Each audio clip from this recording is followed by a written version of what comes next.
नालंदा विश्वविद्यालय के बारे में कुछ रोचक तथ्य है। नालंदा विश्वविद्यालय स्थापत्य कला का एक अद्भुत नमूना है। आपको जानकर हैरानी होगी कि इस विश्वविद्यालय में 300 कमरे, 7 बड़े बड़े कक्ष और अध्ययन के लिए 9 मंजिला एक विशाल पुस्तकालय था, जिसमें एक समय में 3 लाख से भी अधिक किताबें मौजूद थी। नालंदा को तक्षशिला के बाद दुनिया का दूसरा सबसे प्राचीन विश्वविद्यालय माना जाता है। वही आवासीय परिसर के तौर पर यह पहला विश्वविद्यालय है। यह 800 साल तक अस्तित्व में रहा।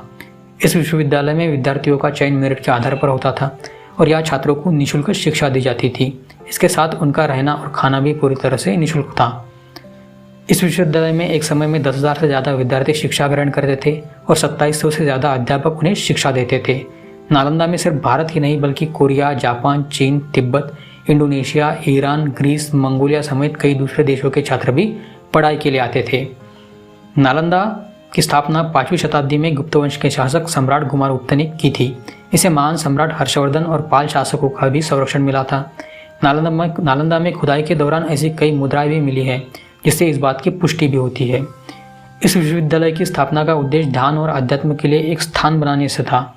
ऐसा भी कहा जाता है कि गौतम बुद्ध ने कई बार यहाँ की यात्रा की और यहाँ पर ध्यान लगाया। इतिहास के अनुसार नालंदा विश्वविद्यालय में एक धर्मगुंज नाम की एक लाइब्रेरी थी। इसका मतलब सत्य का पर्वत से था।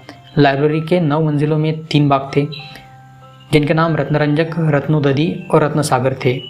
नालंदा में छात्रों को literature, astrology, psychology, law, astronomy, science, युद्ध नीति, इतिहास, maths, architecture, language, science, economic, medicine समेत अन्य कई विषयों को पढ़ाया जाता था।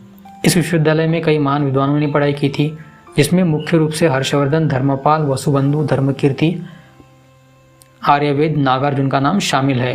नालंदा यूनिवर्सिटी का इतिहास चीन के हिनसांग और इत्सिंग ने खोजा था। ये दोनों 7वीं शताब्दी में भारत आए थे। इन दोनों ने चीन लौटने के बाद नालंदा के बारे में विस्तार से लिखा और इसे विश्व का सबसे बड़ा विश्वविद्यालय बताया। इस विश्वविद्यालय की एक खास बात यह थी कि यहाँ लोकतांत्रिक प्रणाली से सभी कार्य होते थे।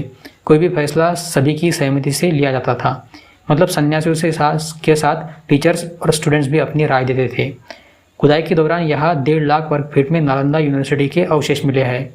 ऐसा माना जाता है कि ये सिर्फ यूनिवर्सिटी का 10% हिस्सा ही है। नालंदा की तर्ज पर नई नालंदा यूनिवर्सिटी बिहार के राजगीर में बनाई गई है। इसे 25 नवंबर 2010 को स्थापित किया गया था।